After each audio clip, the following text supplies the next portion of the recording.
పండుగ కదా, ఈ పండుగ పండుగ 2 రోజులు ఇంకొకటి వచ్చింది. ఆ రోజు ఏంటి? అది పండుగనా? తక్కువ మంది మాట్లాడుతూ ఉన్నారు. అంటే మన దగ్గర అంటే ఉన్నది చదివేస్తే ఉన్నదంతా పోయిందంట. అంటే చదివేస్తే అది చదివిస్తే ఉన్న పోయి కూడా పోయిందంట. ఎవరికి చదివితే అంటే అంత ముందు దానికి ఉదాహరణ ఏం చేస్తారంటే, అంత ముందు ఒకడు అదే కాకరకాయ చూపించి దేనిరా అంటే ఎవరెవరంట అంత ముందు చదవముందు కాకరకాయ ఎవరంట చదువుకొచ్చాడు. 2 రోజులు చదువుకున్న తర్వాత ఏంటంటే ఇల్లు నా మొత్తం ఏదో ఉంటుంది పేరు అంత మొదలుపెట్టాడట. ఎందుకని చదివితే ఒక రోజు పోయిందంట. కొంతమంది పోవడం దానికి చదివితే జ్ఞానం వస్తుంది, చదివితే చాలా మంచి విషయాలు జరుగుతాయి. అంటే ఆ మాట అర్థం ఏంటంటే, కొన్ని విషయాలు మనము నేర్చుకున్న కొద్ది గడిచిన కొద్ది మనం ఇంకా ఎదగాల్సిన కొద్ది వెనక్కి వెళ్తూ ఉంటాం. అది ఎదగలో భాగం ఏంటంటే, మనుషులుగా మనము ప్రశ్న అయితే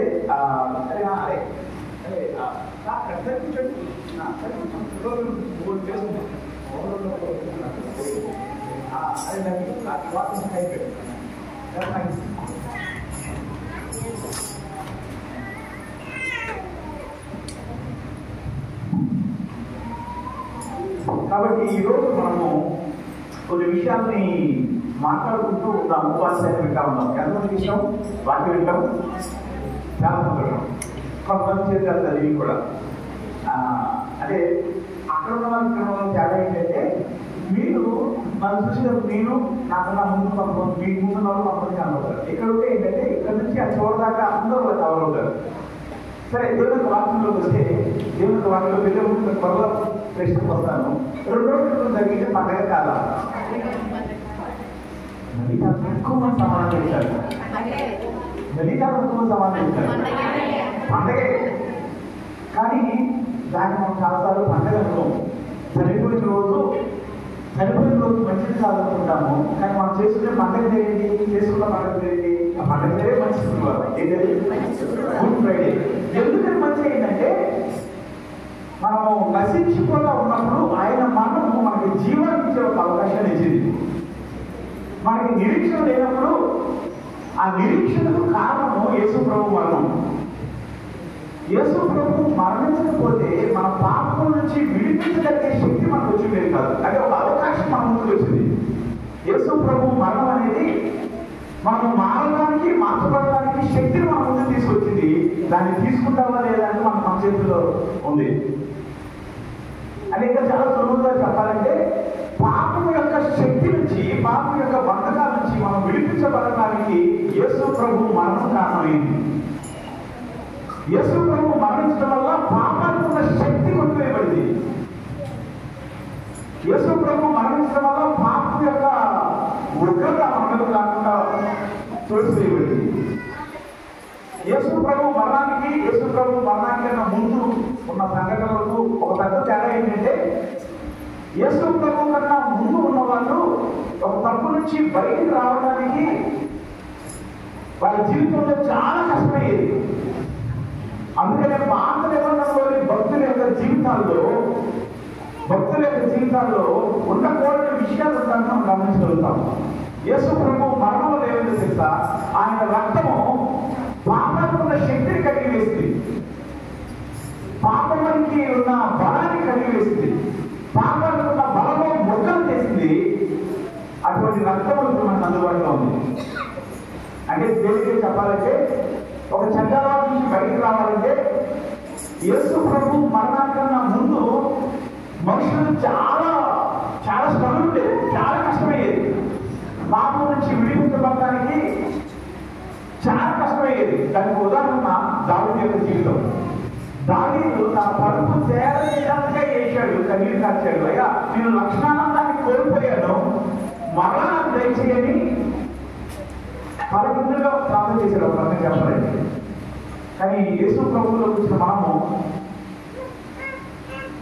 ఆయన ప్రార్థన విన్నారా లేదా, ప్రార్థన జవాబు కూడా వచ్చిందా రాలేదా అనంతగా ఆయన కన్నీరు కార్చడం మనం చూసాము. కానీ యేసు ప్రభు యొక్క మరణం తర్వాత జీవించే మనం ప్రార్థన చేస్తే దాని నుంచి బయటికి రావడానికి మనం చూడగలుగుతా ఉన్నాం.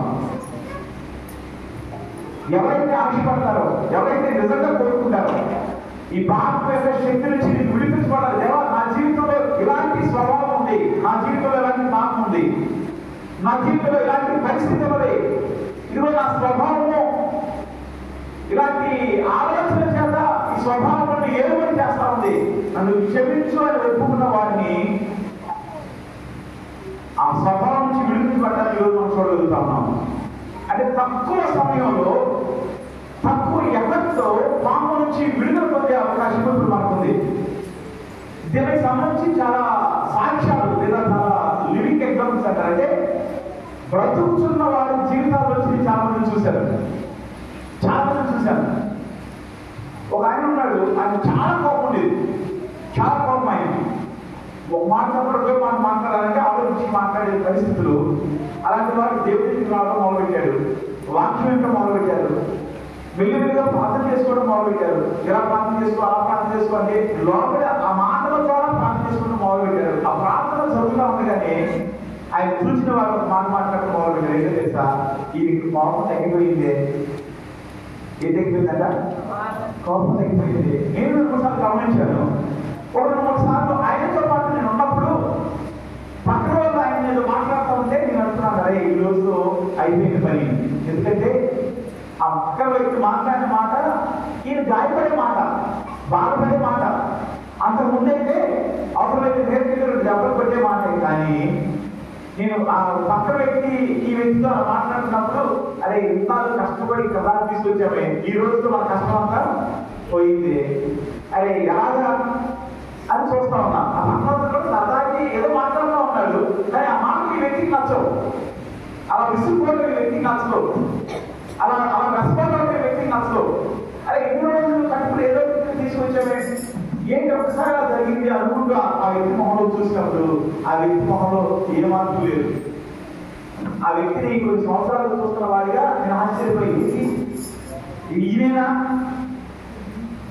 ఏం జరిగిందో తెలుసా, ఆయనలో ఉన్న స్వభావము క్రీస్తు దగ్గరికి వచ్చిన తర్వాత కొట్టివేయబడింది. హల్లెలూయా. ఆయనలో ఉన్న ఆ కోపం అనే స్వభావము, తట్టుకోలేకపోవడం అనే స్వభావం, శాంతం అనే స్వభావము, అలా చిక్కేసి ఏముందే అవసరాలకు మేరకు వెళ్ళిపోయే స్వభావము, అరిసే స్వభావము ఏం చేయబడింది? గట్టిగా ఒకసారి కొట్టివేయబడింది. దానికి కారణం ఏంటి తెలుసా? దాని వెనకాల ఏమిటో తెలుసా? యేసుక్రీస్తు యొక్క రక్తం ఉంది. మనుషుల జీవితాలు మార్చబడటం అనేది, మనుషుల స్వభావం మార్చబడటం అనేది మనం చూడగలుగుతా ఉన్నాం. దానికి కారణము గుడ్ ఫ్రైడే. దానికి కారణము యేసు ప్రభు శిలువలో వేలాడటం. శిలువలో వేలాడిన యేసు ప్రభు యొక్క రక్తాన్ని పెట్టి మన లోపల స్వభావాన్ని తుడిచివేస్తుంది. మన తీర్థాలు ఏమి తెలుసా? తుడిచివేసిన తర్వాత దానికి తగినట్టుగా ఆయన చేయబడిన నడవడమే. కానీ మనుషులకు చేయబడిన నడవడం ఇష్టం ఉండదు, మనుషులకు లోపల ఇష్టం ఉండదు, మనుషులు తగ్గించుకోవడం ఇష్టం ఉండదు. అప్పుడు వదిలేసేవాడికి ఇంతకుముందైతే నా వదిలేసేవాడు కదా అంటే, అవును కదా, ఇంతకుముందు నన్ను అందరూ చూసి భయపడేవాడు కదా అని మన పాత స్వభావంలోకి దిగజారిపోవడానికి మనుషులు ప్రయత్నం చేస్తూ ఉంటారు. అలా ప్రయత్నం తీసుకెళ్ళాక అపవాది వారిని ప్రేరేపిస్తూ ఉంటాడు. దేవుడు నమ్మిన వారిగా, దేవుని యొక్క విశ్వాసం వచ్చిన వారిగా, దేవుని వైపు చూస్తున్న వారిగా, దేవుని ప్రేమించే వారిగా ఈ స్థలంలో చూస్తున్న వారా, నీ జీవితంలో ఉన్న పాపం యొక్క శక్తిలో నుంచి నువ్వు విడిపించబడ్డావా? ఆ వ్యక్తిని నేను చూసినప్పుడు, ఆ వ్యక్తిని మాట్లాడినప్పుడు, ఆ వ్యక్తితో నేను కొన్ని రోజులు ప్రయాణం చేస్తా ఉంటున్నాను అనిపించింది. అనేక సార్లు దేవుడు మార్చిన వ్యక్తులు చూశాను నేను. అనేక సార్లు దేవుని చేత తమ జీవితాలు మార్చబడిన వ్యక్తులు చూశాను, మరొక వ్యక్తులు చూశాను. నాకు చాలా సంవత్సరాలు చేసింది. అనుకున్నా చాలాసార్లు, అదే ఈ వ్యక్తి మాట్లాడు కానీ దేవుడికి అసాధ్యమైంది ఏది లేదు, కానీ ఇలా చిన్న చిన్న విషయాల్లో మార్చుకోగలుగుతారా? మీరు అనుకున్నారు ఎప్పుడన్నా? ఏదైనా వ్యక్తిని చూసినప్పుడు ఈ వ్యక్తి మాట్లాడాలా అనుకున్నారా ఎప్పుడన్నా? అనుకున్నారా లేదా? ఇంకో మాట ఒకటి ముందుకేసి, నా జీవితంలో నేను చూసినప్పుడు కూడా నేను మార్చబడడానికి నాకు అవకాశం ఉందా అనుకున్నాను.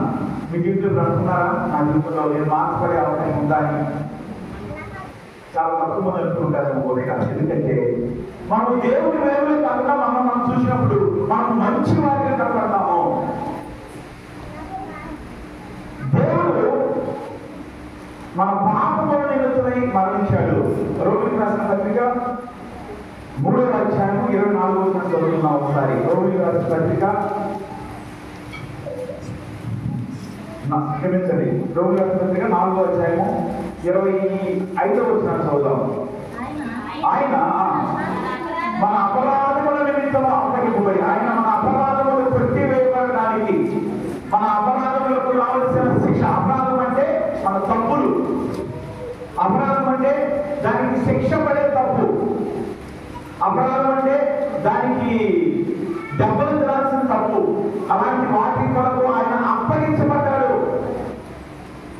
ఆయన సిలువ వేయబడిన రోజు ఆయన మీద పడిన ప్రతి దెబ్బ ఎవరి మీద పడాలో తెలుసా? మన మీద పడాలి.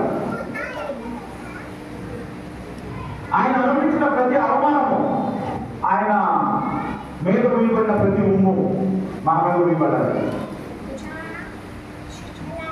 చాలా సార్లు అపవాది మనలను ఒక మంచి వ్యక్తిలాగా మనుషులను చూపిస్తాడు, మనకు కూడా చూపిస్తాడు. నేను ఏ తప్పు చేయలేదు.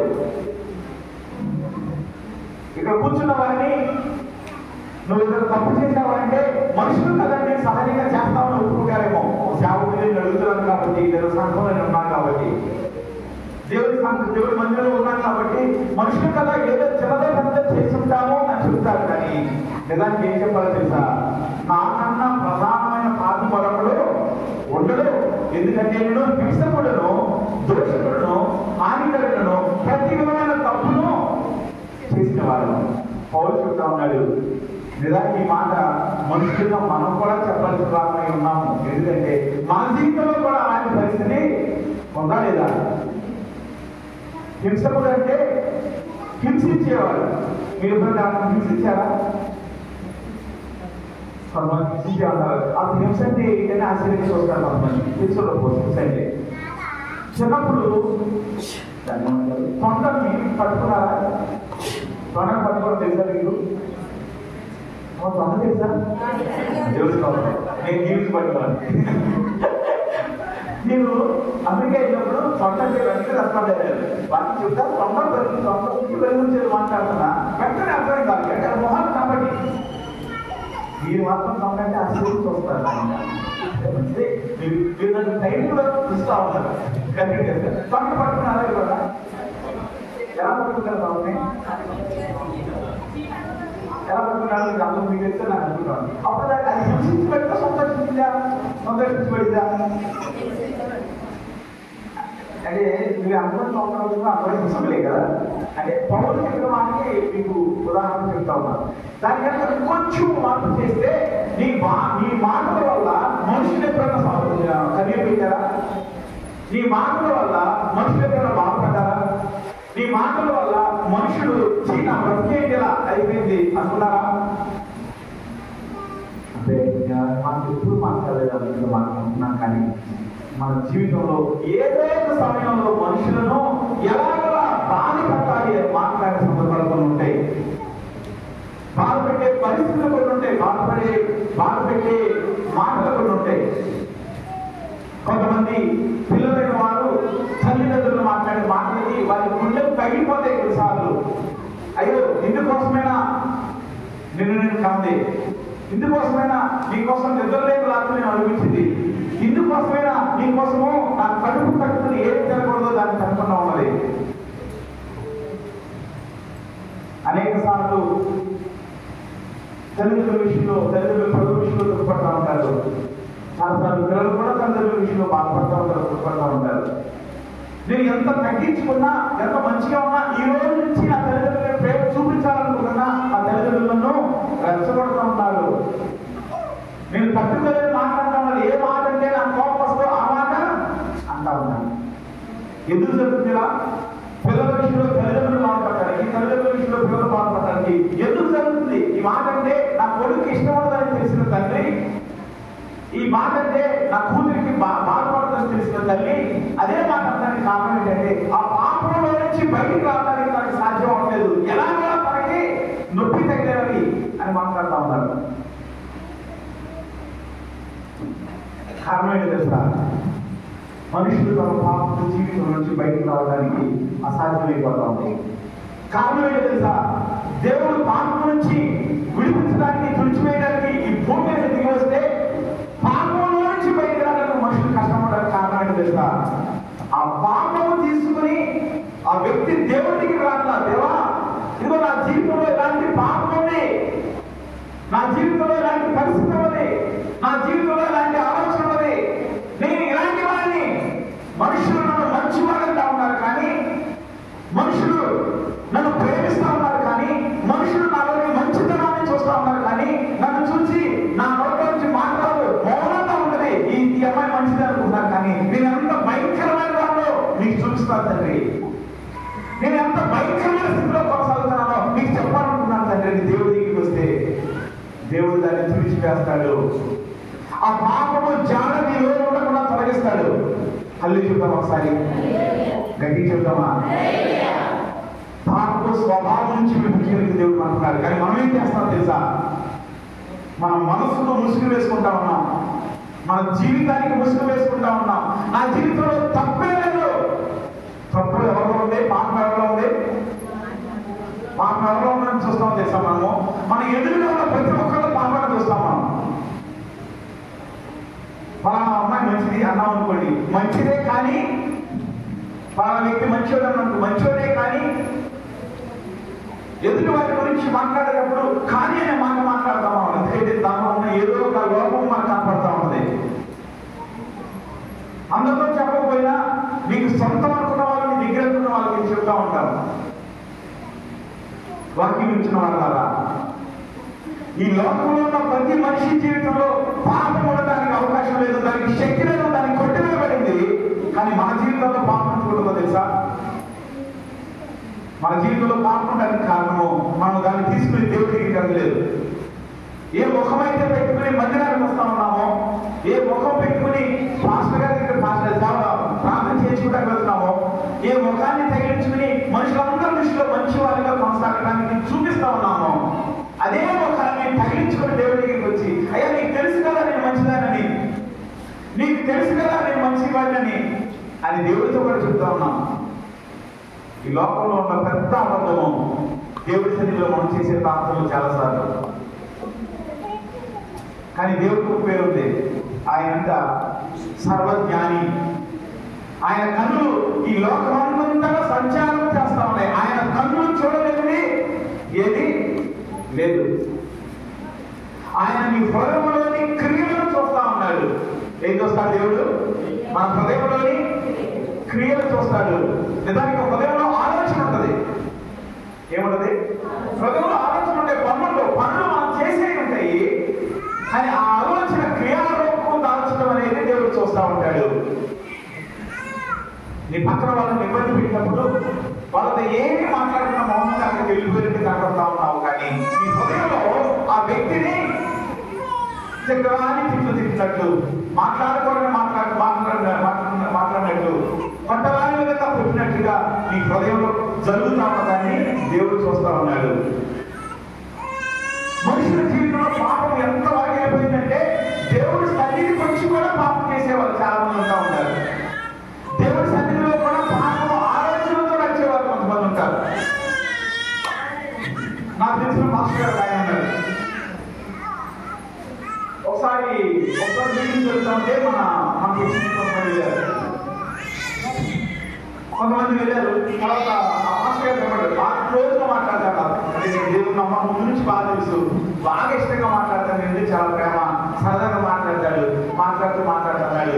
ఆ తమ్ముడు మనం నుంచి మీటింగ్స్కి వచ్చారయ్యా కొంతమంది అన్నారు. అవునన్నా అంటే అదే తమ్ముడు ఒక అమ్మాయి మా కొడుకు ఫోన్ నెంబర్ తీసుకుని రోజు ఫోన్ చేస్తుంది. ఏ తమ్ముడు అన్నాడు. విధంగా ఎక్కడికి వెళ్ళింది అమ్మాయి? అర్థమైందా? ప్రార్థనకి వెళ్ళింది. ఎక్కడికి వెళ్ళింది? మీటింగ్స్కి వెళ్ళి అక్కడ చేసి వాక్యం రాలి అర్థం చేసుకుని వాక్యం ప్రకాశం బట్టి అక్కడ వచ్చేది. కానీ ఈ అమ్మాయి ఏం చేసింది? అక్కడ ఎవరో తలమాసినోడు ఉన్నాడు. ఆ దగ్గరికి ఫోన్ తీసుకొని అప్పుడు తీసుకుని రోజు ఫోన్ చేస్తున్నాను. ఆ ఫోన్ ఎక్కడ దాకా వెళ్ళిందంటే ఆ నాన్న దాకా వెళ్ళింది. ఆ ఫోన్ తట్టుకోలేక అబ్బా మాట్లాడుతున్నా ఫోన్ చేస్తున్నా, కట్ చేస్తున్నా ఫోన్ చేస్తున్నా, బ్లాక్ చేస్తున్నా ఫోన్ చేస్తున్నా చెప్తా ఉన్నాడంట. ఆ నాన్న నాతో వచ్చి అంటే కావాలి కావాలి కలిసి మాట్లాడుతూ ఉన్నాడు. మన అమ్మాయి మాట్లాడి ఫోన్ చేస్తుంది ఇంటప్పుడు. ఎవరి అమ్మాయి అంటే అనేక సార్లు వారు మనసు పొందడానికి ఎచ్చిదాకా వెళ్ళి మరి అక్కడ వచ్చేసింది. అవసరాలు వెళ్ళిపోయింది. 4 సంవత్సరాల క్రితం జరిగిన విషయం ఇది. ఆ ముళ్ళు అంటే ప్రార్థనకి వెళ్ళి ఇలాంటి తప్పుడు ఆలోచన కలిగి ఉన్న ముళ్ళు ఈ రోజుకి తన దేవుడి దగ్గరికి తీసుకురాలా. అయ్యా నేను ఎక్కడికి వెళ్ళినా అక్కడ ఎవరో ఒకరు చూసి ఆ నెంబర్ తీసుకుని ఎవరో మాట్లాడతాననే రోగం నాకు ఉంది అని దేవుడితో చెప్పాలా. అందుకని ఇప్పటికీ అదే పరిస్థితి తన జీవితంలో, దాని యొక్క ప్రతిఫలం ఈ రోజుకి తన జీవితంలో కొనసాగుతూనే ఉంటా ఉంది. తన జీవితాన్ని ఎందుకు ఉదాహరణ తీసుకున్నాను తెలుసా? ఇలాంటి పరిస్థితి నీ జీవితంలో కూడా ఏదో ఒకటి ఉంటుంది. కొంతమందికి ఒక స్థలంలో ఉంటూ ఆ స్థలంలో ఉండటం ఇష్టం ఉండదు. ఎక్కడ కాకుండా ఇంకో చోట అయితే బాగుంటుంది, ఇది కాకుండా ఇంకోటి అయితే బాగుంటుంది. వాళ్ళకి అసలు సాటిస్ఫాక్షన్ ఉండదు, సంతృప్తి అనేది ఉండదు. వాళ్ళ జీవితంలో సంతృప్తి అనే మాట ఉండదు. అదొక బలహీనత, అదొక పాపము. కొంతమంది జీవితాల్లో ఏది జరిగినా సరే దాన్ని బట్టి దేవుడి దగ్గర స్థిరపడటం ఉండదు. మాటకి దేవుడి దగ్గరికి వస్తారు, ప్రార్థన చేస్తారు, పైకెళ్తా ఉంటారు. ఇదే ఆ చక్రమైన తిరుగుతూనే ఉంటుంది. ఆయన ఈ అపరాధముల కోసం చనిపోయాడు. తర్వాత మాట చదివితే మనము నీతిమంతులుగా చేర్చబడితే దేవుడి యొక్క పునరుద్ధానం గురించి మాట్లాడుకుంటా ఉన్నాం. ఈరోజు పునరుద్ధాన దినము. దేవుడు మన పాపంలో కొరకు మరణించాడు అంటే అర్థం ఏంటంటే ఆ పాపాన్ని నువ్వు దేవుడి దగ్గరికి తీసుకొస్తే ఆ పాపం మనకి శక్తిని వెళ్ళ పనిచేయదు. ఆ పాపముకి ఇక మీద మనకి అందరికీ నీ మీద అధికారం ఉండదు. మీ జీవితంలో ఏమన్నా అలాంటి అనుభవం వచ్చిందా, ఉందా మీకు? నేను దేవుడి దగ్గరికి తీసుకొచ్చిన పాపాన్ని దేవుడు నా వరకు తీసివేశాడు, ఇంకా అందరికీ ఆ పాపం నాకు రాలేదు అనే అనుభవం మీకు ఉందా? నేను ప్రశ్నించట్లేదు, అదే నేను మిమ్మల్ని ఎగతాళి చేయట్లేదు, నీకు లేదని చెప్పలేదు. నేను దేవుడి దగ్గరికి వచ్చామంటేనే మనలో ఉన్న వాటిని దేవుడి దగ్గరికి చూపించామంటేనే దాన్ని తీసివేసే దేవుడు ఆయన. దాన్ని తీసివేసే దేవుడు, అది మనం ఉండదు. ఇంకా ఆయన పాపం కొరకు మరణించడం అంటే అది. ఆయన పాపం కొరకు వెలచెల్లించడం అంటే అది. ఆయన తిరిగి వచ్చినప్పుడు ఏమైందంటే మనము నీతిమంతులుగా తీసుకు, అంటే ఆ పాపానికి మన జీవితంలో చోటు లేదు. రక్షణ పొందడం అంటే ఏంటి తెలుసా? మారుమనసు పొందడం అంటే ఏంటి తెలుసా?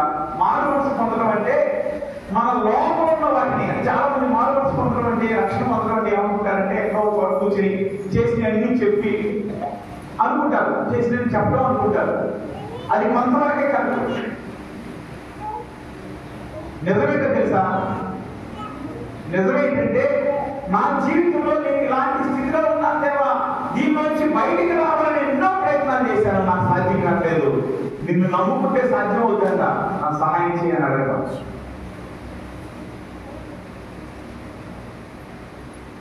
దేవుడు దాన్ని సాధ్యం చేస్తాడు.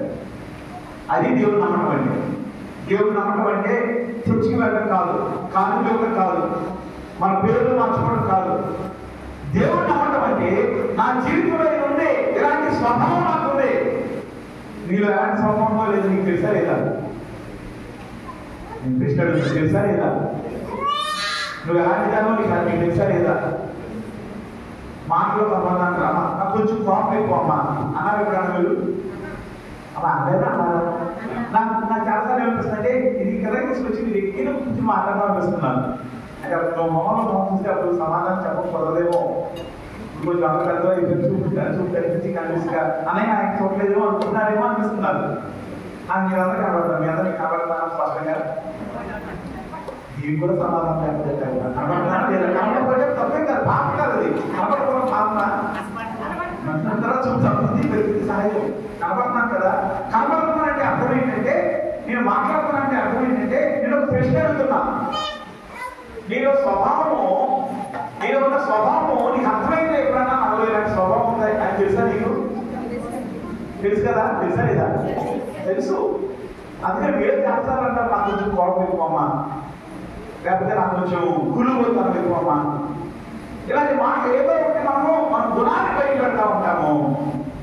అదే మన ఎదురు వాళ్ళంటే ఎవరైతే నాకు కోపం ఎక్కువ అన్నాను కాదు కదా అన్నకు, నేనంటే ఒప్పుకుంటారు పక్కన వాళ్ళు, నేను ఈ కోపం ఎక్కువ అన్నారు అనుకోండి, అన్నీ ఏమంటుందంటే నా కోపం ఏంటి, నా కోపం ఉందా, నా కోపం నా తెలుపున్నా అంటది. అంటదా ఎలా అంటే కోపం అన్నా శాంతం అంట. కానీ దీన్ని దేవుడి దగ్గరికి తీసుకొస్తే దేవుడు దాన్ని తీసివేస్తాడు. అది పునరుద్ధానం గురించి మాట్లాడుతూ ఉన్నాడు. పునరుద్ధానము నేను నీతిమంతుడిగా చేస్తే అర్థం ఏంటంటే, నీ జీవితంలో నువ్వు చేసిన పాపము ఇంతకు ముందు మరి ఎవరికీ చేయలేదన్నట్టుగా దేవుడు చూస్తాడు. నీకు కూడా మరి ఎవరికి నేను చెయ్యను అనే శక్తిని ఇస్తాడు. నాకు తెలిసిన ఒక వ్యక్తి ఉన్నాడు, తన జీవితంలో సిగరెట్ తాగడం అనేది ఒక భాగం అయిపోయింది. తన 10th క్లాస్ లో ఉన్నప్పుడు సిగరెట్ తాగడం మొదలు పెట్టాడు అనుకోకుండా. అది కొనసాగి తను పెరుగుతా ఉన్న కొలది తన అలవాటు పెరుగుతూ ఉంది. సిగరెట్ లేకుండా ఉండలేని స్థితికి వచ్చాడు. చైన్ స్మోక్ అంటారు. అంటే చైన్ స్మోక్ అంటే అర్థం లేదు, ఒకదాని తర్వాత సిగరెట్ తాగే అలవాటు వెళ్ళిపోయారు. క్రైస్తవ కుటుంబం నుంచి వచ్చిన వ్యక్తి తనకే అనిపించింది, ఇంత అసహ్యంగా సిగరెట్ తాగుతా ఉన్నాను, ఎలాగైనా వదిలేయాలి. చాలా ప్రయత్నాలు చేశాడు. ఆ ప్రయత్నాలన్నీ సాధ్యం కాల. చాలా సార్లు దేవుడికి వెళ్తే విడుదల వస్తేమో అనుకున్నాడు, కానీ సిగరెట్ తాగి దేవుడికి ఏమర్థం అంటే అక్కడ అలాంటి వ్యక్తి అంటే తన కాలేజ్లో సిగరెట్ ప్యాకెట్ లైటర్ పెట్టుకుని చర్చికి వస్తా చర్చి బయట ఎక్కడ దాచిపెట్టి చర్చిలో కొంచెం ఒక గంట సేపు కూర్చుని వెళ్తారంతా మళ్ళీ సిగరెట్ తీసుకుని తాగుతూ వెళ్ళే వ్యక్తి అంతగా ఎడిక్ట్ అయిపోయాడు. ఆ పాపం నుంచి బయటకు రావాలని ఎన్నో ప్రయత్నం చేశాడు, కుదరలేదు. ఆయన ఒకరోజు దేవుడి దగ్గరికి వచ్చాడు. దేవుడి దగ్గర దేవుడు పాపమును క్షమించడం అంటే ఏంటి, దేవుడు పాపాన్ని విమోచించడం అంటే ఏంటి అనే విషయాన్ని అర్థం చేసుకున్నాడు. ఆ రోజు ప్రార్థన చేశాడు, దేవా దీని నుంచి నాకు విడుదల అయ్యాను, దీని నుంచి బయటికి రావాలి, నాకు ఎంతో ఆశ ఉంది, దీన్ని అసహించుకుంటా ఉన్నాను, కానీ వదిలిపెట్టలేకపోతున్నాను, నాకు సహాయం చేయి.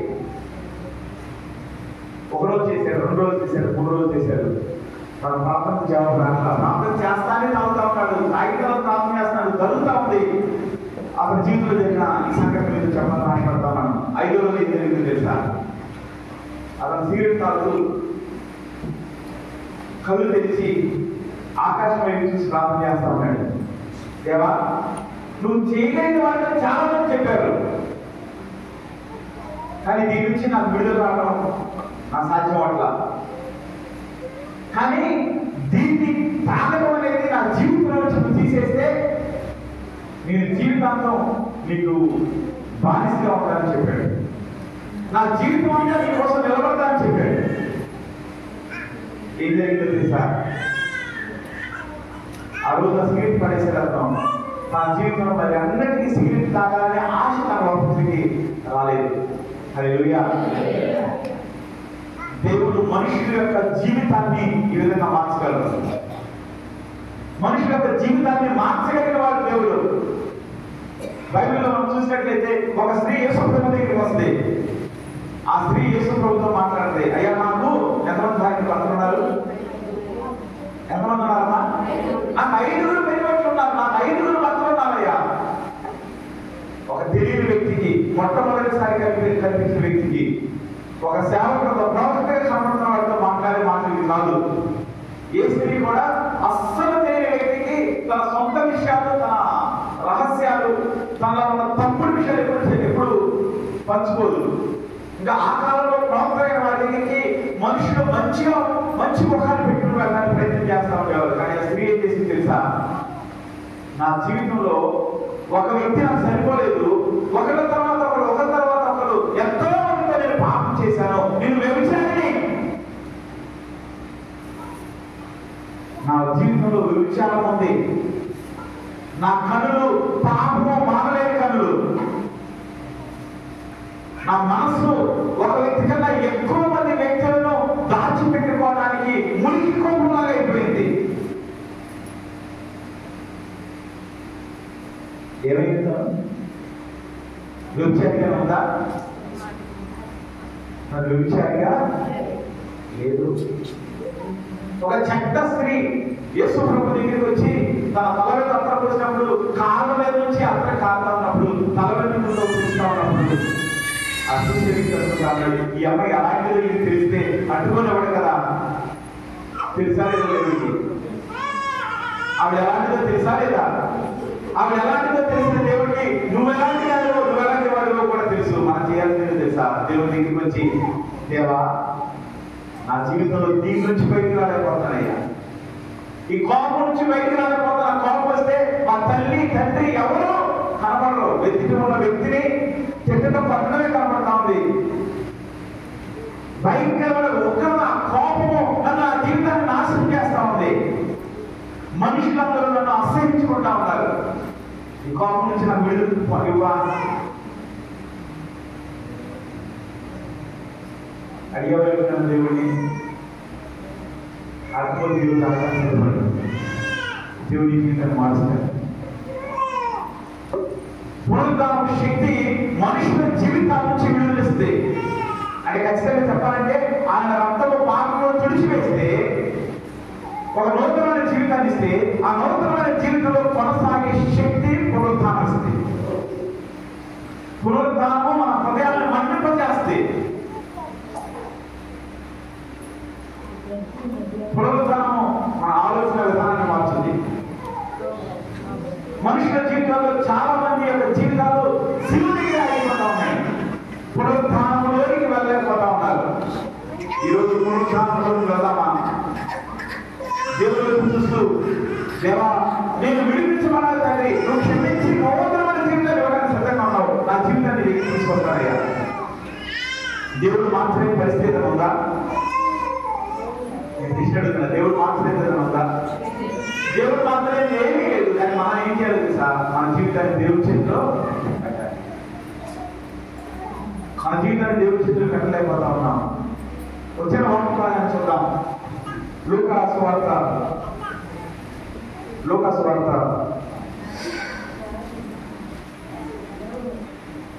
24వ అధ్యాయము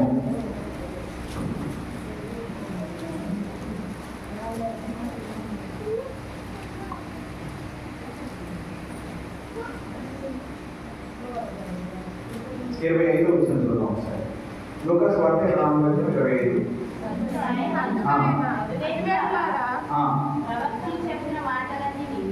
యేసు ప్రభు మాట్లాడుతున్న మాటలు ఎవరితో మాట్లాడుతున్నారంటే, యేసు ప్రభు తిరిగి లేచిన రోజు ఆ రోజునే ఇద్దరు మనుషులు కలిసి, ఇద్దరు శిష్యులు యేసు దగ్గర ఊరు వెళ్తా ఉన్నారు. ఇది మనం ముందు ఒకసారి చూసాం కాబట్టి సమయం తక్కువ కాబట్టి మొదటి నుంచి నాకు చూడలేదు, అని చెప్పలేదు. కానీ ఇద్దరు శిష్యులు యేసు దగ్గరలో ఉన్న ఊరు వెళ్తా ఉన్నారు, నడిచి వెళ్తా ఉన్నారు. వాళ్ళతో పాటు యేసు ప్రభు కలిసి నడవడం ప్రారంభించాడు. కలిసి నడిచి మాట్లాడుతున్నప్పుడు వాళ్ళు మాట్లాడుతూ వెళ్తా ఉన్నప్పుడు వాళ్ళు మాట్లాడుతూనే విన్న తర్వాత ఆయన వాళ్ళతో మాట్లాడుతున్న మాటలు ఏం మాట్లాడుతున్నారంటే, అవివేకులారా ప్రవక్తలు చెప్పిన మాటలన్నింటినీ విని నమ్మని మందమతులారా అంటా ఉన్నాడు. ఎవరంట వాళ్ళు? అవివేకులు, ప్రవక్తల మాటలు విని వాటిని నమ్మని వారు. ప్రవక్తలు ఏం బోధించారు? ఏ ప్రవక్తలు అంటే 27వ వచనంలో మోషేయు సమస్త ప్రవక్తలను మొదటి లేఖనాలన్నిటిలో తను ఊహించిన వచనములకు భావం వారికి తెలిపారు. ప్రవక్తలు మోషే దగ్గర నుంచి అందరు ప్రవక్తలు ఏమి మాట్లాడారో అవి బోధిస్తూ ఉన్నారు. వాటిని విన్నారు కానీ ఏం చేస్తారంట? వాళ్ళు విన్నారు కానీ ఏం చేస్తారంట? మా అక్కలు వినాలి ఖచ్చితంగా. యేసు ప్రభు వాళ్ళు అంటా ఉన్నాడు, అవివేకులారా మందమతులారా ప్రవక్తల మాటలు విని నమ్మని వాళ్ళారా అంటా ఉన్నాడు.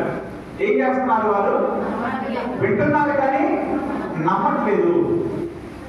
ఏ మాట్లాడుతున్నారంటే యేసు ప్రభు ఎవరు, మెస్సయ్య ఎవరు, దేవుడు ఎవరు విన్నారు, చూస్తున్నారు, అనుభవిస్తా ఉన్నారు. కానీ ఒక విధంగా చెప్పాలంటే మనతో వారిని పోల్చుకోవచ్చు.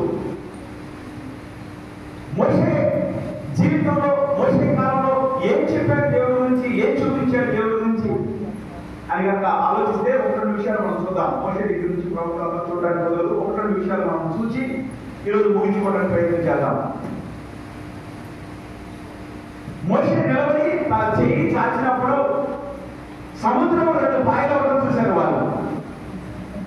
మోషే నిలబడి బండని కొట్టినప్పుడు విస్తారమైన నీళ్లు రావడం చూశారు. మోషే ప్రార్థన చేసినప్పుడు పరలోకం నుంచి లక్షల మందికి సరిపోయే ఆహారము కురిపించబడ్డాన్ని చూశారు. కొన్ని సంవత్సరాల తర్వాత ఈ శిష్యులు చూస్తా ఉండగానే ఆయన మాట మాట్లాడితే సముద్రము గాలి పొంగడం ఆగిపోయింది. కొన్ని రోజుల తర్వాత ఆయన మాట మాట్లాడగానే మనుషుల యొక్క కన్నులు తెరవబడి, కొన్ని రోజుల తర్వాత ఆయన మాట మాట్లాడగానే కుంటుతున్న వారు నడవగలిగారు. కొన్ని రోజుల తర్వాత ఆయన మాట మాత్రం సెలవుగానే 18 సంవత్సరాల నుంచి ఒంగిపోయిన స్త్రీ లేచి నిటారుగా నిలబడింది. కొన్ని రోజుల తర్వాత ఆయన మాట మాట్లాడగానే అడుగుకుంటున్న వారు, చూపు లేకుండా ఉన్నవారు, గుడ్డి వారు, మోగవారు మాట్లాడటం మొదలుపెట్టారు. మోషే తన చెయ్యి చాచి చూపించింది సముద్రానికి కాదు కానీ దేవుని వైపు అని అర్థమైంది వాళ్ళకి. దాని గురించి మాట్లాడుతూ ఉన్నాడు యేసు ప్రభువు వారు. మోషే దాని గురించి మాట్లాడాడు. మోషే నేనేంటో చూపించాడు. ఈ మాటలు విన్నప్పుడు నాకు ఏం గుర్తొచ్చింది తెలుసా? అవును కదా, మోషే తన చెయ్యి చాచినప్పుడు ఉప్పొంగే సముద్రము రెండు పాయలుగా చేర్చబడింది కదా. ఈయన లేచి గాలిని గద్దించినప్పుడు, నీటిని గద్దించినప్పుడు ప్రకృతి ఈయన మాటకు లోబడింది కదా. వాటిని మనం ఏం జ్ఞాపకం చేసుకోవాలి తెలుసా? ఆయన ప్రార్థన చేసినప్పుడు నా జీవితంలో అద్భుతాలు జరిగినాయి కదా. ఈ పరిస్థితి నుంచి నేను బయటకు రాగలా అనుకున్నప్పుడు దేవుడు నన్ను లేవనెత్తాడు కదా.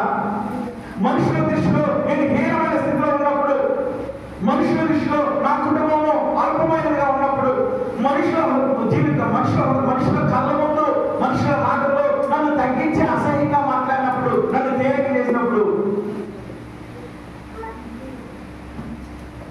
దేవుడు నన్ను చూశాడు కదా. నేను ఈరోజు ఏమైతే అయి ఉన్నానో అది కేవలము దేవుడి కృపే కదా. ఆయన మాట మాత్రం సెలవివ్వడం వల్ల అనేక సార్లు వర్షం వచ్చి పంట కొట్టుకు వెళ్ళిపోవాల్సిన పరిస్థితిలో నా ఇంటి పంట నాకు తిరిగి వచ్చింది. మీ జీవితంలో జరిగిన చంపబడి జీవనామని పరిస్థితి. ఆయన మాట మాత్రం సెలవివ్వడం వల్ల నేను నా కుటుంబంలోని అందరూ బ్రతుకున్నాం ఈరోజు. లేకపోతే ఇప్పుడు వాళ్ళు కొంతమంది చనిపోయి వెళ్ళేవాళ్ళు. అవునా కాదా?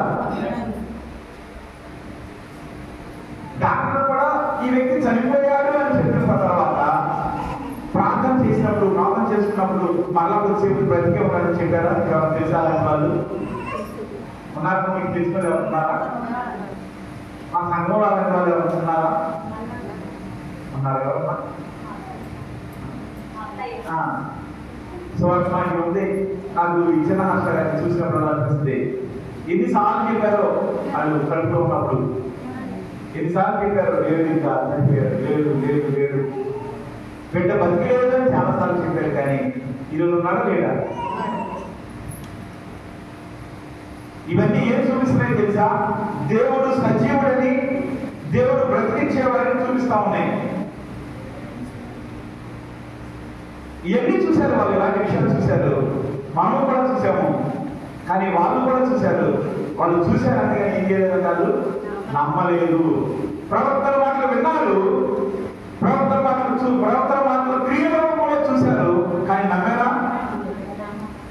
ఏమన్నా ఇష్టపడే నమ్మారంటే నమ్మలేదన్నాడు, నమ్మలేదంట అన్నాడు. ఈ రోజు నీ గురించి ఏమంటాడు దేవుడు? ఈరోజు నీ గురించి ఏమంటాడు? నువ్వు నమ్మావంటాడు, నమ్మలేదంటాడు.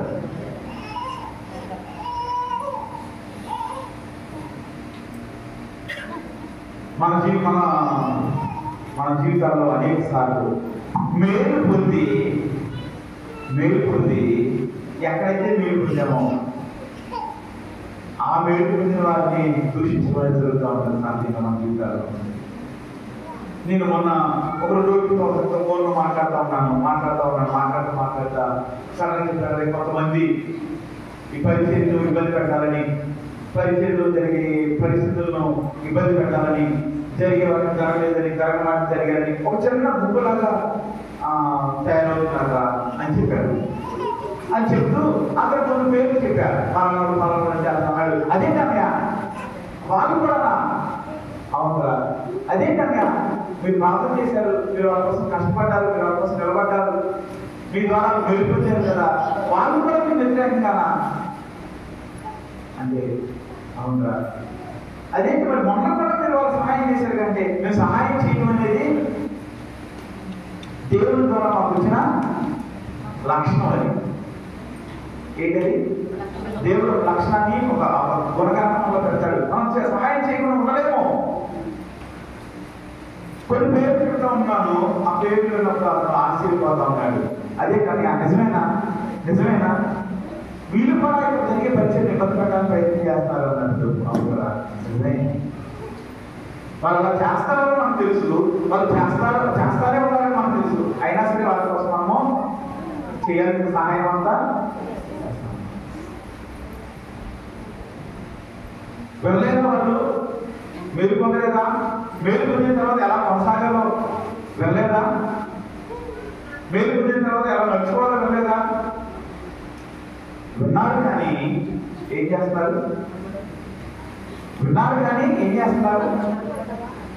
ఏది చేస్తే ఇక్కడ ఇబ్బంది అవుతుందో, ఏది చేస్తే సమస్య వస్తుందో, ఏది చేస్తే ముఖం అవుతుందో అదే చేయడానికి సిద్ధపడతా ఉన్నారు. కొంతమంది నమ్మతట్టు తిప్పుకొని సత్యం నుంచి బయటకు తీసుకెళ్ళాలని ప్రయత్నం చేస్తూ ఉన్నారు. చాలా మంది దాని లోపలి అటు ఇటు అడుగులు వేస్తానే ఉన్నారు. మాకు కష్టమైనా సరే, ఇబ్బంది అయినా సరే కొన్నిసార్లు పనులు చేస్తూ ఉన్నప్పుడు మనుషులైన వారు వాటి ఫలాన్ని అనిపిస్తూ దాని మేలు పొందుతూ ఎక్కడైతే మేలు పొందారో, ఏ విషయంలో అయితే మేలు పొందారో అదే విషయంలో చెడ్డ ప్రచారాన్ని చేయడం, చెడ్డ మాటలు మాట్లాడటం, ఇబ్బంది పెట్టడానికి ప్రయత్నం చేయడం ఇలా కొనసాగిస్తానే ఉన్నారు. ఎవరు వీళ్ళంటే విన్నారు కానీ వారు నమ్మలేదు, దేవుని శక్తిని నమ్మలేదు. ఒక కుటుంబము నాకు చాలా ఎక్కువసార్లు గుర్తొస్తూ ఉంటారు. వాళ్ళని చూసి అమ్మ కొన్ని రోజుల గురించి చూస్తూ ఉన్నాను, మీరు రోజు రోజుకి బలహీనలు అవుతా ఉన్నారు, మీ గురించి కొన్ని విషయాలు మేము అనుకుంటా ఉన్నాము, ఏం జరుగుతుందో నిజం చెప్పండి అంటే వాళ్ళు ఏడుస్తూ ఆ గురించి మాట్లాడుతా మేము అన్నం వండుకుని మనస్ఫూర్తిగా అన్నం తిని కొన్ని రోజులు అయిపోతా ఉన్నాయి. కొన్ని రోజులు అయిపోయింది మేము ఆహారం తీసుకుని, మేము అన్నం తిని చాలా రోజులు అయిందన్నారు. వాళ్ళ మాట చెప్తుంటే నా కళ్ళలో నీళ్ళు తిరిగి, అయ్యో ఎంతమంది ఉంది, వీళ్ళు ఎంతమంది ఉన్న ఊళ్ళో పల్లెటూరులో ఉంటూ కూడా తిన్నారో లేదో పట్టించుకునే లేని మనుషులు మధ్య ఉంటా ఉన్నారే. ప్రార్థన చేశాము. కొన్ని రోజులకి ఒక మంచి ఉద్యోగం వచ్చింది. వాళ్ళకి చదువుతుందామా ఉద్యోగం వచ్చింది. ఉద్యోగం చేస్తా ఉన్నారు, చదువుతున్నారు. కానీ ఏ రోజు ఒక రూపాయి తెచ్చిపోవడానికి కూడా వాళ్ళు సిద్ధపడలేదు. కొన్ని రోజుల తర్వాత ఇక్కడ ప్రార్థన చేస్తే వచ్చిందా మాకు అని మాట్లాడుతూ ఉన్నాము. కొన్ని రోజుల తర్వాత ఎవరైతే ఇక్కడ పరిచయం ఉండకూడదని ప్రయత్నం చేస్తారో వాళ్ళతో కలిసి సంఘం గురించి చెడ్డగా మాట్లాడే వాళ్ళు వీళ్ళు కూడా ఉండడం ప్రారంభమైంది. ఎందుకు వాళ్ళ గురించి చెప్తా ఉన్నానంటే ఎంత కాకుండా ఎంతో కొంత నీ జీవితంలో కూడా మేలు జరిగింది, దానికి ప్రతిఫలం నువ్వు ఏం చేస్తా ఉన్నావు, దానికి ప్రతిఫలం నువ్వు ఏం చేయగలుగుతా ఉన్నావు. ఎవరు వ్యతిరేకంగా మాట్లాడతారో వాళ్ళతో నేను హృదయాన్ని కలుపుతున్నావు కదా. ఎందుకు కలుపుతున్నావు అంటే ఆ లక్షణం నీలో ఉండిపోయింది. మనుషుల గురించి చెడ్డగా మాట్లాడే లక్షణం నీకు ఉండిపోయింది. ఒక దగ్గర మేలు పొందుకుని ఆ మేలు పొందిన వారి గురించి చెడ్డగా మాట్లాడటం అనే లక్షణం నీలో ఉండిపోయింది. దాన్ని దేవుడి దగ్గరికి తీసుకురానంత కాలము దేవుడి గురించి తీసుకురానంత కాలము ఆ లక్షణం నీ జీవితంలో ఉండిపోద్ది, ఆ బీజం నీ జీవితంలో ఉండిపోద్ది. ఆ లక్షణం ఎన్నాళ్ళైతే నీ జీవితంలో ఉండదో అది మంచి చేస్తే కీడు చేస్తా. ఒక వ్యక్తిని తల్లిదండ్రులు ఒక వ్యక్తిని ఒకతను పెంచుకోవడం మొదలుపెట్టాడట. ఒక భార్య భర్త తన దగ్గర తీసి, అరే పాపం ఇలా తల్లిదండ్రులు లేదే, ఆహారం లేదే, రోడ్డు మీద ఉంటాడే, ఎలా ఉంటే మారిపోతాడని తనను తీసుకొచ్చి ఇంట్లో పెట్టుకుని పోషించడం మొదలుపెట్టాడు. అతను పెద్దవాడు అవుతా ఉన్నాడు. ఈ తల్లిదండ్రులు చెప్తా ఉంటారు, తల్లిదండ్రులు అనిపించిన వాళ్ళు చెప్తా ఉన్నారు, అరే రోడ్డు మీద తిరగకు, చెడ్డవాళ్ళతో తిరగకు, బాలతో తిరగకు, వేలతో తిరగకు అని చెప్పినప్పుడు తన కోపం రావడం మొదలైంది. వీళ్ళు చెప్పేవాళ్ళు అయ్యారా, వీళ్ళు నన్ను సరి చేయడానికి సరిపోతారా అని వాళ్ళ గురించి చెడ్డగా మాట్లాడటం మొదలుపెట్టాడు. వాళ్ళ గురించి తెలిసిన వాళ్ళ దగ్గర చెడ్డగా మాట్లాడుతూ ఉన్నారు. విన్న వాళ్ళు అదేంటా వాళ్ళ గురించి చెడ్డగా మాట్లాడుతూ ఉన్నావు, నీకు దిక్కు దశ లేనప్పుడు, నువ్వు రోడ్డు మీద పడుకుంటా ఉన్నప్పుడు, నిన్ను పట్టించుకునే వాళ్ళు లేనప్పుడు, వాళ్ళు నీ తల్లిదండ్రులకు తీసుకొచ్చి ఇంట్లో పెట్టుకున్నారు కదా, వాళ్ళ గురించి చెడ్డగా మాట్లాడుతున్నావు ఏంటి? ఆయన ఆ మాట లేదు, ఆ మాట ఒప్పుకోవడానికి సిద్ధపడలేదు. ఇతని జీవితము చట్టదారిలో వెళ్ళిపోతుందని గమనించిన ఆ తల్లిదండ్రులు అతను సరిచేయడానికి ప్రయత్నం చేశారు. అతను ఏం చేశాడు తెలుసా, తట్టుకోలేని కోపంతో వాళ్ళందరినీ చంపేశాడు. దాదాపు ఇలాంటి పరిస్థితులే దేవుడి దగ్గర కూడా జరుగుతూ ఉన్నాయి. దాని గురించి యేసుప్రభువు మాట్లాడుతూ ఉన్నాడు. ప్రవక్తలు చెప్తా ఉన్నారు కదా, మీకు నన్ను చూపిస్తా ఉన్నారు కదా, నీళ్ళు లేని సమయాల్లో చేయి చాపి నీళ్ళు అడిగితే నీళ్ళు ఇచ్చారు కదా. బైబిల్లోని కాదు, ఈ జీవితంలో కూడా నేను అనేక సార్లు నిన్ను లేవనెత్తాను కదా, తొట్టిలో కూడా నిన్ను బలపరిచాను కదా. వాళ్ళకి అర్థమైంది దేవుడు మా ముందు నిలబడాలని అర్థమైంది. వాళ్ళు ఏం చేస్తారు తెలుసా, వారి హృదయం ఏమవుతున్నాయి తెలుసా, ఆ మాట చూపిస్తాను. 20 వారి కన్నులు తెరబడి ఆయనను గుర్తుపెట్టి కొంచెం కిందకు వస్తే, అప్పుడు వారు ఆయన త్రోవలో మాతో మాట్లాడచ్చు, లేఖనములను మనకు బోధపరచుచున్నప్పుడు మన హృదయము మనలో మండలేదా అని ఒకరితో ఒకరు చెప్పుకుంది. దేవుడు నీతో మాట్లాడుతూ ఉన్నప్పుడు దాన్ని ఎలా గుర్తించాలో తెలుసా, నీ హృదయము మండడం మొదలు పెడుతుంది, నీ హృదయము దహించుకోవడం మొదలు పెడుతుంది. అయ్యో ఇది నాలో ఉంది కదా, నీ హృదయము నీకు చూపిస్తూ ఉంటుంది. తట్టుకోలేని కోపం ఉన్న వ్యక్తిని నీవే, తల్లిదండ్రులు నీకు మంచి చెప్తే వాళ్ళ చంపడానికి సిద్ధపడిన వ్యక్తిని నీవే, మేలు పొంది ప్రార్థన చేసిన వారిని దూషించిన వాళ్ళని నీవే,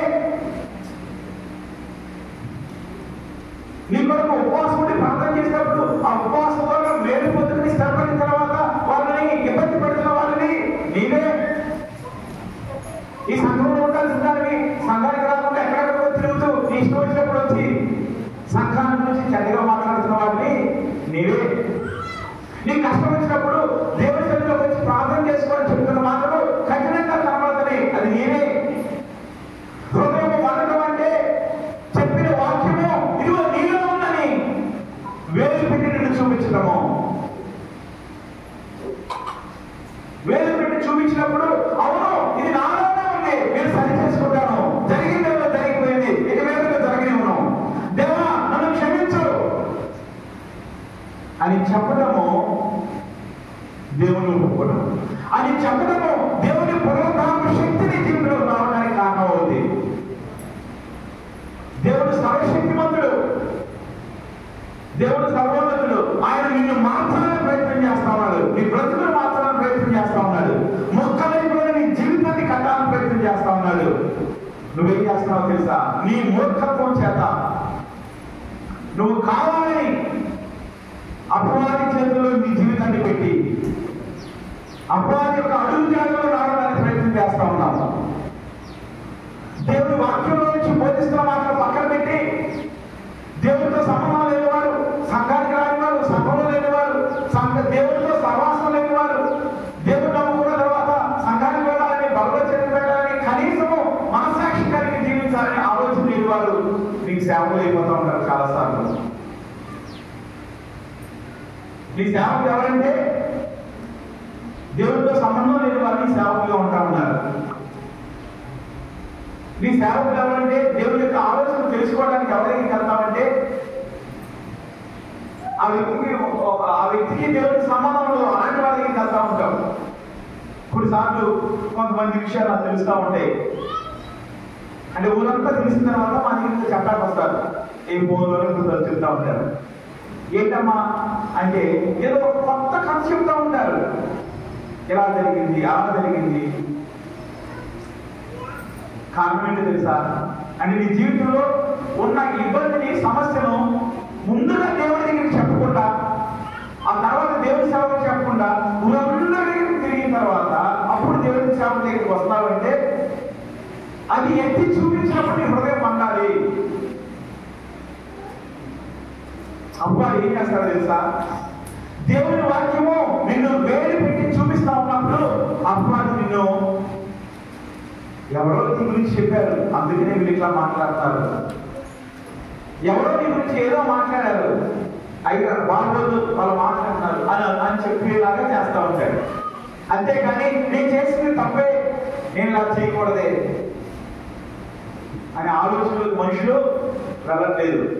ఈ పునరుద్ధానము ఆదివారము దేవుని వాక్యము నిన్ను ఎత్తి చూపిస్తా ఉన్నప్పుడు సరి చేసుకోవాలి, దేవుని దగ్గరికి తీసుకురావాలి. అవునయ్యా, నా జీవితంలో నీ దగ్గర మేలు పొందిన తర్వాత, నీ మందిరంలో మేలు ఉందని తెలిసిన తర్వాత, నీ మందిరంలో కన్నీరు కాచి ప్రార్థన చేసి నా జీవితంలో ఉన్న రహస్యమైన వాటిని నీ ముందు తీసుకొస్తే నా జీవితాన్ని కట్టే దేవుడు నాకు తెలుసు.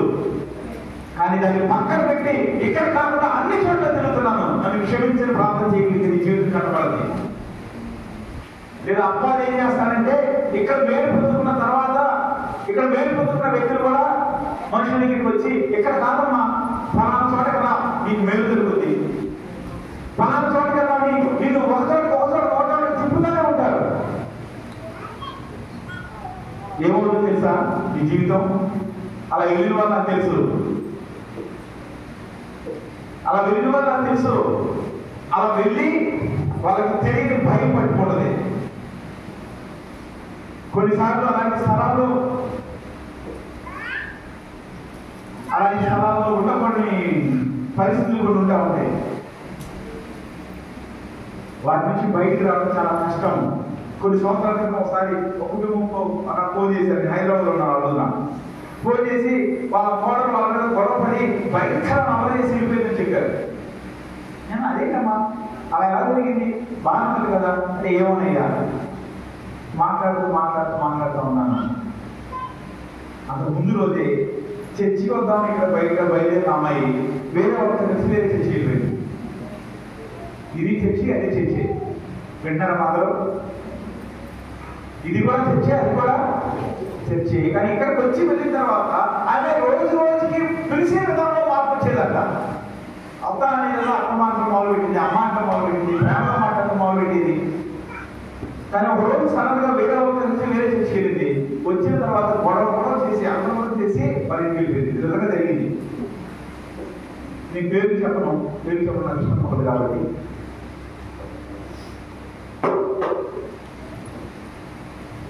ఇక్కడికి వచ్చినప్పుడు మార్పు వచ్చింది, అక్కడికి వచ్చిన తర్వాత కూడా మార్పు వచ్చింది. ఏ మార్పు మంచిది? ఎవరండి వింటారా? అంటే ఏ మార్పు మంచిది అంటే రోజుకి మంచిగా పిలవడం, మంచిగా మాట్లాడటం, కలిసి ఉండటం. ఒక చోటకి వెళ్ళినప్పుడు జరిగింది, ఇంకో చోటకి వెళ్ళినప్పుడు ఏం జరిగింది? గొడవ చేసి భర్త మీద అత్తమామ మీద గొడవ చేసి కొట్టడం ఇంటికి వెళ్ళిపోయింది. ఎక్కడ మంచి జరిగింది? ఏది మంచిది? అమ్మ వింటారా? జరిగింది, వాస్తవం జరిగింది. పిలుస్తూ ఉంటారు పిలిచేవాళ్ళు, రా రా రా అని పిలుస్తూ ఉంటారు. నువ్వేం చెప్పాలి? రాని చెప్పాలి. ఇంకా నీకు మనసు ఉంటే ఇక్కడికి రా, నీకు అంత మేలు జరుగుతుందో, ఇక్కడికి వస్తే నీ జీవితంలో అంత మేలు జరిగిందో ఒకసారి గుర్తు చేసుకొని గుర్తు చేయాలి. ఈరోజు పునరుద్ధానపు శక్తి నీ జీవితంలోకి రావాలంటే ఇక్కడ ప్రతి ఒక్కరు చెప్తా ఉన్నాను, నువ్వు ఎలాంటి పరిస్థితుల్లోనే ఉండు, నీ జీవితంలో ఎంత అర్థమైన స్థితిలో కదా వెళ్ళిపోయాడు. నేను చాలాసార్లు చెప్పిన సలహాలు పక్కన పెట్టి ఎన్ని సంవత్సరాలు ఎక్కడ తిరిగి వచ్చావు, ఏదైందో అన్ని పక్కన పెట్టి ఈ రోజు నీ జీవితాన్ని కట్టుకోవాలని ఆశ నీకుంటే, ఈ రోజు నీ జీవితంలో దేవుని అద్భుతాన్ని చూడాలని ఆశ నీకుంటే అన్ని పక్కన పెట్టి దేవుని సన్నిధికి రా. నీ జీవితంలో ఏముందో అది యథార్థంగా దేవుని దగ్గర తీసుకురా. దాచి ఉన్న ప్రతిదాన్ని దేవుని దగ్గర తీసుకురా. దాచి ఉన్న ప్రతిదాన్ని దేవుని సన్నిధిలో ఒప్పుకోవడానికి ప్రయత్నించి, మరుగులో ఉన్న సమస్తాన్ని దేవుని సన్నిధిలో విడిచిపెట్టు. నీ జీవితం ఖచ్చితంగా మార్చబడదు. అటువంటి పునరుద్ధారణ శక్తి దేవుడు మనందరికీ దయచేయడం కాక. ఆమేన్. ప్రార్థన చేసుకుందాం. పరిశుద్ధుడా మా జీవం కలిగిన దేవా, సర్వశక్తిమంతుడా,